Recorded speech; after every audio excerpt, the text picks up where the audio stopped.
Andi na yaday mo kalimot no sa pag-subscribe sa tuang YouTube channel para maka-update pa mo sa uban pa nato nga mga video. By the way, you can also like, comments, and share sa tuang mga video diri sa tuang YouTube mga ka-idol. Hello mga kahugot, this is Kahugot Kuya Ags. So karon nga adlaw kay ilagta mo sa amuang suba diri sa barangay Gumutok Titay sa Buanga, Sibugay.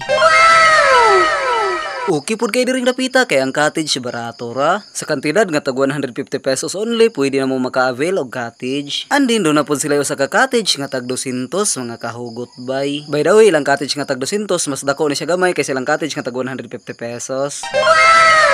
Ang suli rin dapita subaybayan ninyo ang atuang video kay tour na tamo sa amuang suba. Andin na yaday mo kalimot no sa pag-subscribe sa atuang YouTube channel para maka-update pa mo sa uban pa nato nga mga video. By the way, you can also like, comments, and share sa atuang mga video diri sa atuang YouTube mga ka-idol. And bisan wala pa mo ka-subscribe diha, magpasalamat gihapon ko ninyo daan basin dahil mo-subscribe ra mo.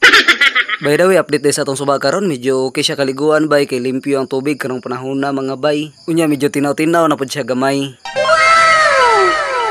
Anso sa mga dili day kabalo mo langoy pareha nako, ayaw mo kabalaka kay nara say pwede kaliguan para nato.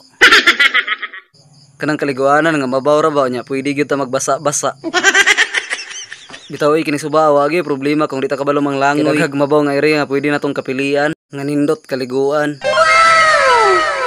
Andin guys, diri dayang dapita mao ni ang iyang falls. Unya nindot sa tanawon dayang aga sa tubig sa iyang falls karong panahon na medyo kusog-kusog jud mga bay. By the way no, sa kanindot tanawon sa nagagas nga tubig sa falls makawala gyud ni sa imong stress bay. Mao na kung gibati kag kalaay kakapoy unsa pa imong gihulat laag na diri bay. Basin dayo sa ni sa imong malagan nga makapawala sa imong kalaay. Andin diri dayang dapita bay mao sad ni ang usa ka popular nga liguanan. Aning subaa which is mabawang sa daplin. Andin medyo lalumang sa tunga-tunga. Pero sa ako nang ginaingon, di mo angay mabalaka kung maligo mo aning subaa bisan di mo kabalo mo langoy kay naray mabaw nga area para sa mga di kabalo mang langoy.